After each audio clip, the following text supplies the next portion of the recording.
अधिक महिन्यात विष्णू याग कसा करावा? अतिउच्च कोटीची सेवा, सर्व मनोकामना पूर्ण करणारी प्रभावी सेवा. नमस्कार मित्रांनो, तुम्हा सर्वांचे मनपूर्वक स्वागत आहे आपल्या या आध्यात्मिक परिवारामध्ये.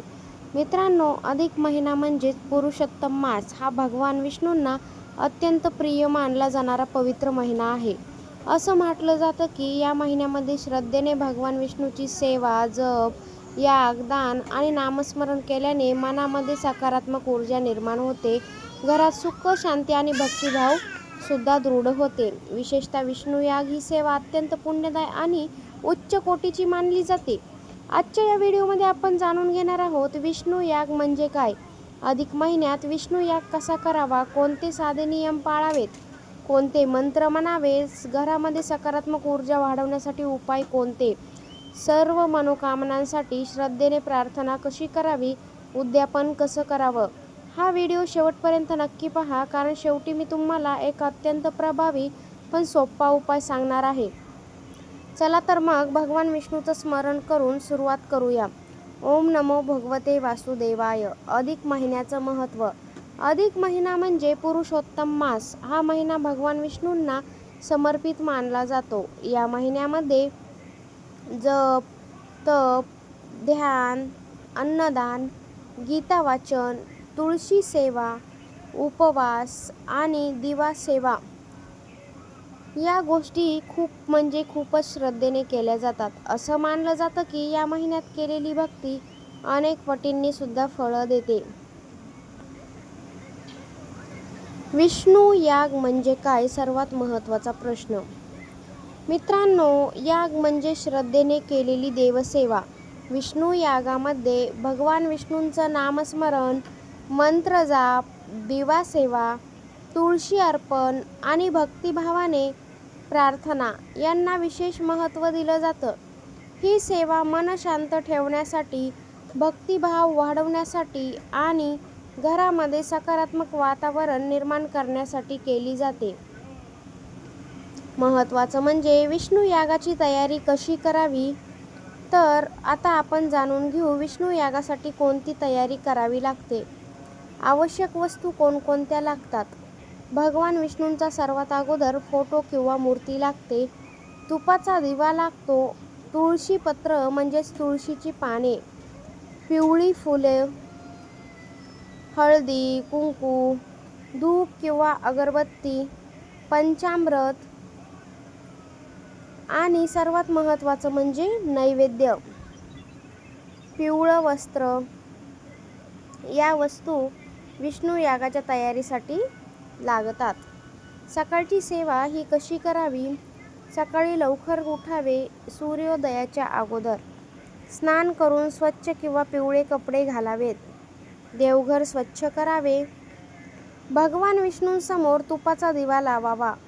तुळशीपत्र अर्पण करावे आणि नैवेद्य तुम्ही कोणताही करू शकतात. प्रारंभ. सुरुवातीला प्रार्थना म्हणावी. दोन्ही हात जोडून श्रद्धेने म्हणावे, हे भगवान विष्णू, आमच्या परिवारावर तुमची कृपा करा. घरामध्ये सुख, शांती आणि सकारात्मकता राहू द्या. ही प्रार्थना भगवान विष्णूंना करावी. प्रभावी मंत्र जाप कोणता करावा. अधिक महिन्यांमध्ये मंत्र जापाला खूप महत्त्व दिलं गेलेलं आहे. पहिला मंत्र आहे ओम नमो भगवते वासुदेवाय. दुसरा मंत्र आहे श्री विष्णवे नमः. हा मंत्र 108 वेळेस म्हणावेत. तिसरा मंत्र आहे ओम नमो नारायणाय नमः. या मंत्रांचे उच्चार हे तुम्ही प्रत्येकी 108 वेळा करावे.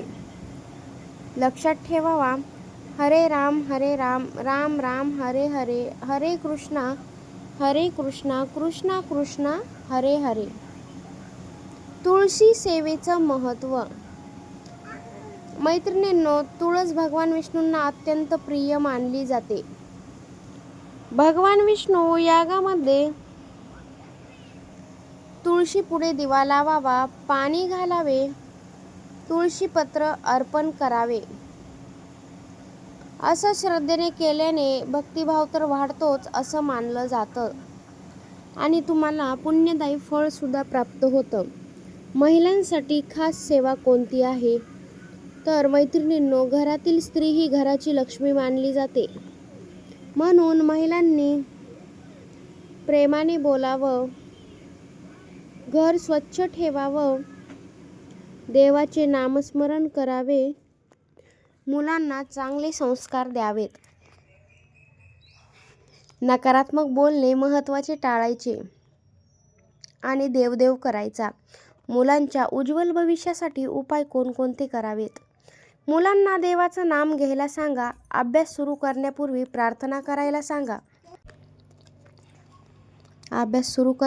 प्रार्थना करायला सांगा. कपाळावरती चंदनाचा टिका लावा. भक्तिगीते ऐकवा. देवाच्या कथा सांगायला तुम्ही सुरुवात करा. देवाचे नामस्मरण केल्याने मन एकाग्र व्हायला आपल्याला मदत होते. विशेष विष्णूची सेवा कोणती करावी? मित्रांनो, अधिक महिन्यामध्ये हा छोटासा उपाय तुम्ही श्रद्धेने करा. पिवळ्या कापडावर तांदूळ ठेवा. त्यावर भगवान विष्णूंचा फोटो किंवा मूर्ती ठेवा. तुपाचा दिवा लावा. तुळशी पत्र अर्पण करा. ओम नमो भगवते वासुदेवाय हा मंत्र जाप करा. नैवेद्य काय दाखवावा? तर खीर, पंचामृत, गूळ, साखर, केळी, सफरचंद, साखर, तूप, तुळशीपत्र नैवेद्य म्हणून तुम्ही दाखवू शकतात. महत्त्वाचं म्हणजे कोणत्या चुका टाळाव्यात? घरामध्ये भांडणे अजिबात करू नका. अन्न अजिबात वाया घालवू नका. मोठ्यांचा अपमान करू नका. नकारात्मक बोलू नका. तुमचं मन शांत ठेवा. देवघर अस्वच्छ ठेवू नका.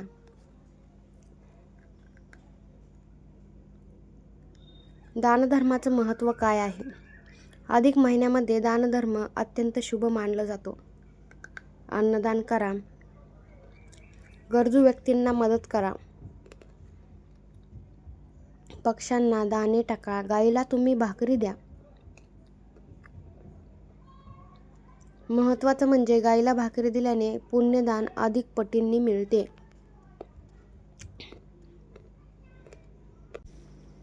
तर विष्णू याग ही सेवा तुम्हाला अशी करायची आहे.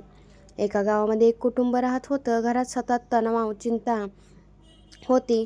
एकदा एका संतांनी त्यांना सांगितलं, अधिक महिना सुरू आहे. श्रद्धेने भगवान विष्णूची सेवा कर. विष्णू याग कर. त्या परिवारामध्ये श्रद्धेने दिवा सेवा, मंत्र जप आणि तुळशी सेवा सुरू केली.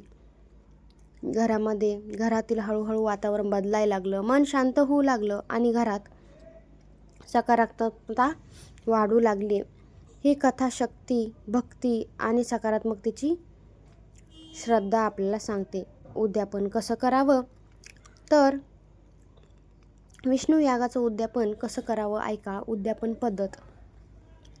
भगवान विष्णूंना पिवळी फुलं तुम्ही अर्पण करा. शेवटच्या दिवशी तुपाचा दिवा लावा. मंत्र जाप करा. खीर किंवा नैवेद्य, गोड नैवेद्य दाखवा. शक्य असेल तरच अन्नदान करा. परिवारासोबत विष्णूंसमोर प्रार्थना करा. उद्यापनानंतर काय करावं? देवाचे तुम्ही मनापासून आभार माना. मोठ्यांचा आशीर्वाद घ्या आणि सकारात्मक विचार ठेवा. भक्ती कायम ठेवायला विसरू नका. देवाला जास्त मोठेपणा, दिखावा अजिबात आवडत नाही. पण मनामध्ये भक्ती, श्रद्धा ही असावीच. मैत्रिणींनो, अधिक महिना हा श्रद्धा, भक्ती आणि सकारात्मकतेने जीवन बदलण्याची संधी आहे. या महिन्यामध्ये श्रद्धेने विष्णू याग करा. मंत्र जाप करा. दानधर्म करा आणि घरात प्रेम आणि शांतता टिकवण्याचा प्रयत्नसुद्धा तुम्ही करा. लक्षात ठेवा, देवाला मोठे दिखावे नको असतात, तर मनातील श्रद्धा महत्त्वाची असते. जर तुम्हाला हा व्हिडिओ आवडला असेल तर व्हिडिओला लाईक करा. कमेंटमध्ये ओम नमो नारायणाय नमः लिहायला विसरू नका. आपल्या चॅनलला सबस्क्राईब करा. महत्त्वाचं म्हणजे आपल्या व्हिडिओला नक्की हाईप द्या. तुमच्या परिवारावरती भगवान विष्णूची कृपा सदैव राहो. श्री हरी श्री विष्णू. धन्यवाद.